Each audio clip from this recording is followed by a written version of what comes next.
আপনার ব্যারিস্টার সাহেবের কথার একটা উদাহরণ দিই। জি জামাতের নায়েবে আমির ভারতে গিয়ে প্রণব মুখার্জির সাথে ফরেন মিনিস্টারের সাথে দেখা করছে এবং শ্রীরাধা দত্ত তার সাথে দেখা করে বলছে শরিয়া আইন আমরা বাস্তবায়ন করব না।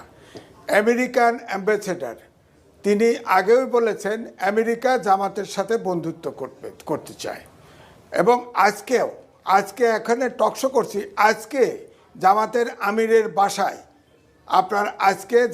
আমিরের বাসায় আমেরিকার রাষ্ট্রদূত সহ আর একজন গিয়ে একদল গিয়ে বৈঠক করেছে।